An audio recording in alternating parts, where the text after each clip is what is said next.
berbicara tentang Al-Quran, hadis, dan ulama. Tiga kata ini penting, ya.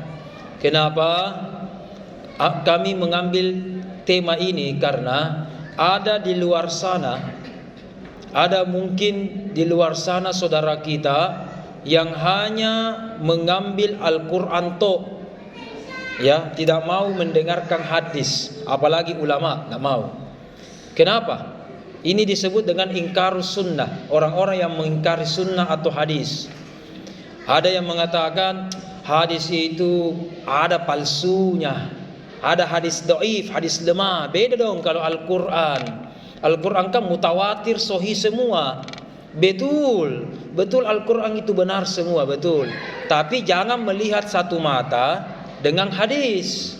Kita susah beribadah kalau kita tidak melihat hadis. Tadi baru-baru kita sholat sunnah. Tadi baru-baru juga kita sholat isya, ya. Takbir, kita takbir ya, Allahu Akbar. Mohon maaf, siapa di sini hafal Al-Quran? Tidak ada kata Allahu Akbar dalam Al-Quran, tidak ada. Subhanah ada, Alhamdu ada, Masya Allah ada, La quwata ada. Tapi Allahu Akbar tidak ada dalam Al-Quran. Nah, pertanyaannya, kenapa kita kalau sholat Allahu Akbar? Bukan itu Subhana, padahal Al-Quran itu Alhamdu. Kemudian sudah lagi baca Al-Fatihah, waladdallin, ya. Coba kita lihat Al-Quran kita, mushaf kita. Setelah Al-Fatihah langsung itu Bismillahirrahmanirrahim, Alif Lam Mim, dzalikal kitabu. Pertanyaannya, mana amin? Mana amin? Tidak ada. Ya, lihat cetakan apa Al-Quran kita, tidak ada. Di Saudi, di Mekah kibeli, di Toha Putra di Indonesia kibeli, tidak ada.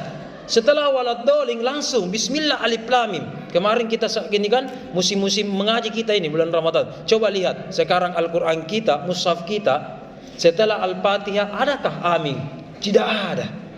Tapi pertanyaannya sama tadi, Allahu Akbar. Kenapa kita kalau sholat sudah waladdallin langsung, bahkan jangankan sendiri-sendiri, kompas semua amin? Mana itu Al-Qurannya? Mana ayatnya? Ya kan?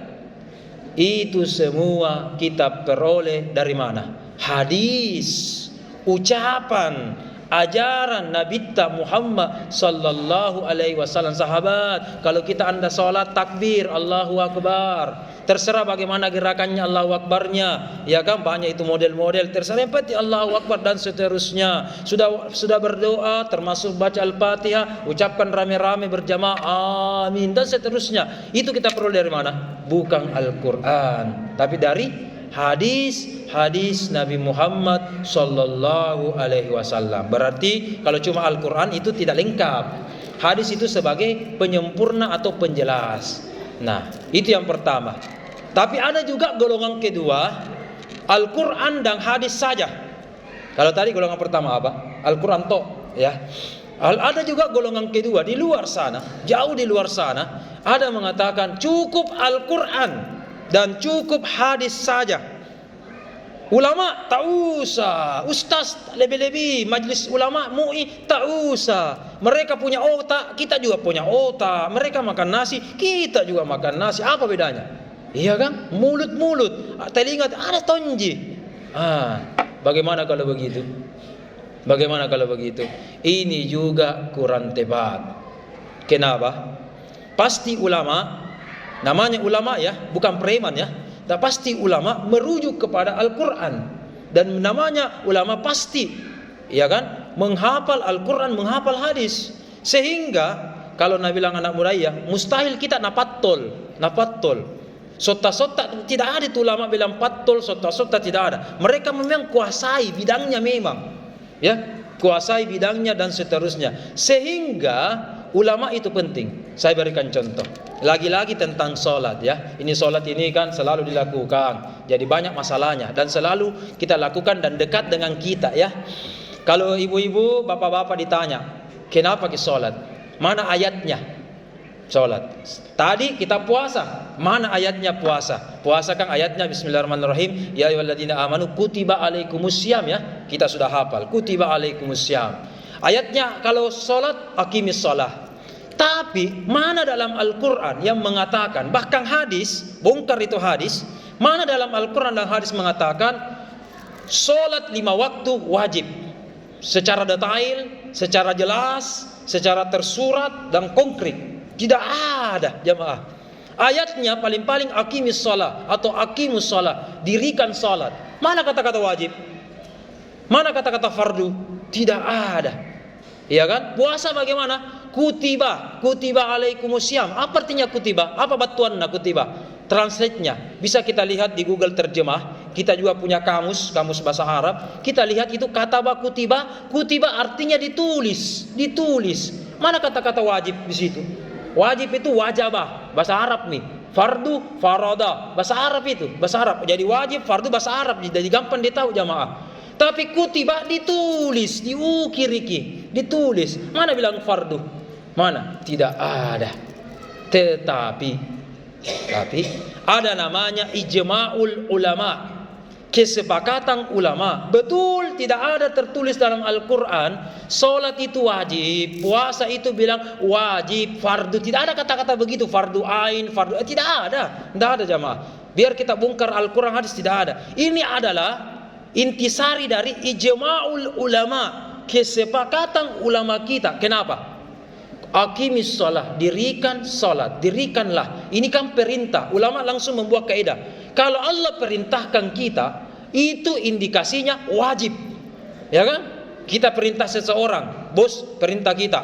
Kita sebagai bawahan, anak buah, itu kita anggap wajib. Kalau begitu pun Allah. Ketika Allah perintah kita, misalkan salat, zakat, maka itu wajib. Kutiba alaikumussyam, ditulis. Bagaimana kalau ditulis? Nah, sama kita punya SK, panitia di sini punya SK. Ya kan? Ada SK-nya. SK berarti tertulis, ya, tertulis. Kalau tidak ada yang perintahkan kita, di SK kan ditulis bagaimana? Itu fardu, itu wajib hukumnya. Begitu pula ulama kita mengelola begitu. Jadi ketika kutiba dituliskan, makanya terjemahannya itu kalau letternya kutiba dituliskan, tetapi terjemahan tafsirianya itu diartikan oleh majelis ulama kita atau Kementerian Agama Republik Indonesia diwajibkan. Karena sesuatu yang ditulis untuk kita, ini nah, lakukan ini nah, SK-nya ini nah, berarti itu dianggap wajib atau fardu dan seterusnya. Ya, jamaah rahimakumullah yang kami muliakan. Ya, makanya penting itu Al-Quran, hadis dan ulama. Ya. Kalau kita sakit, kita ke dokter, minimal ke apotek. Nah, kalau ada perkara agama, ya tidak cukup itu Google. Sekarang juga ada sistem yang baru itu, apa itu? Meta AI, ChatGPT. Tidak cukup itu jamaah, tidak cukup. Makanya kita harus langsung berguru kepada seorang ulama, pandrita, ahlinya, pakarnya dan seterusnya. Ya, contoh kemarin.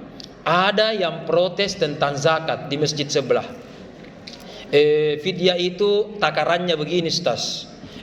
Zakat begini kalau dinominalkan, ya kan? Nominalkan dan seterusnya. Oke. Ada Basnas Makassar itu sudah menyebutkan berapa nominalnya fidyah kalau di Makassar. Di Maros saya tidak tahu kalau di Maros berapa juga zakat fitrahnya dan seterusnya. Ada yang protes, terlalu rendah, terlalu mahal, kenapa begini. Ini Basnas, ahlinya, pakarnya di bidang zakat. Kalau kita sakit ke dokter. Kalau bilang zakat, ini pakarnya, Basnasnya, ya kan? Ini ahlinya, sudah banyak kajiannya dan seterusnya. Jadi kita tinggal merujuk itu, apa standarnya dan seterusnya, ya kan? Mumpung ini di akhir-akhir Ramadan, kita pengumpulan zakat. Sebelum saya lanjut, saya berikan dulu satu informasi penting. Selain kita di sini pasti mengumpulkan dan menyalurkan zakat, saya minta ambil zakat sekarang di sini. Saya berikan tantangan. Saya juga minta challenge supaya carilah hamba-hamba Allah sekitar kita ini, kompleks kita, Yang misalkan anak yatim, orang yang dalam perjalanan ataukah mahasiswa atau apa gitu ya.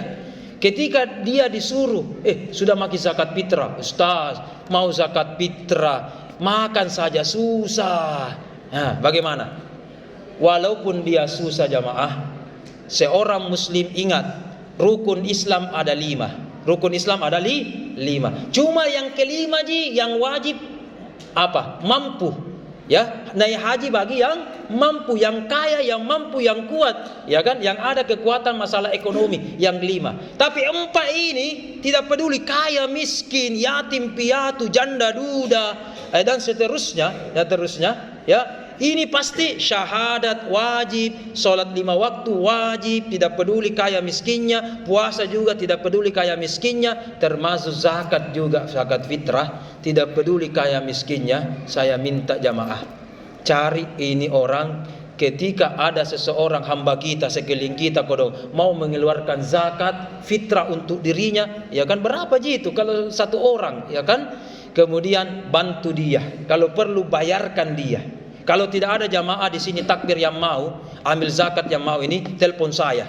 Biar 5 orang, 10 orang atau berapa orang, insya Allah kami yang bantu.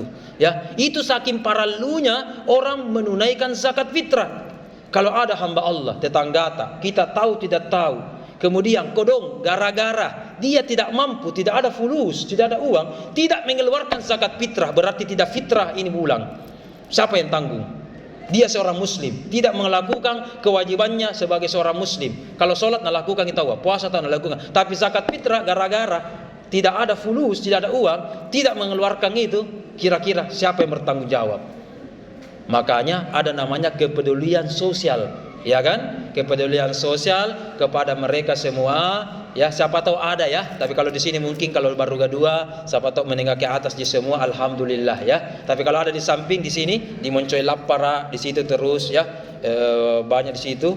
Siapa tahu ada yang membutuhkan, silahkan. Ada tetangga ada kerabat bantu itu kodong dalam mengeluarkan zakat dan seterusnya ya. Saya ini sudah 3-5 tahun terakhir ini menghunting, mencari memang siapa saudara kita yang tidak membayar zakat. Kita bantu itu ya, supaya dia juga melakukan kewajibannya sebagai seorang muslim. Oke, kita lanjut jamaah. Sebagai kesimpulan dari tema kita Al-Quran, hadis dan ulama, yang pertama, kesimpulan pertamanya adalah jangan pisahkan 3 serangkai ini, Al-Quran, hadis dengan ulama. Kenapa? Al-Quran itu penting, hadis juga itu penting, tetapi ulama adalah orang yang paham terhadap hadis dan Al-Quran.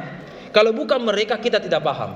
Makanya kita harus merujuk dan menghargai pendapat-pendapat ulama kita, karena mereka lah yang lebih paham Al-Quran dan hadis. Mungkin demikian dari kami. Wabillahi taufik wal hidayah. Kalau ada kekurangan, ada kekhilafan, mohon maaf. Terima kasih atas kesempatan amanahnya, waktunya. Assalamualaikum warahmatullahi wabarakatuh.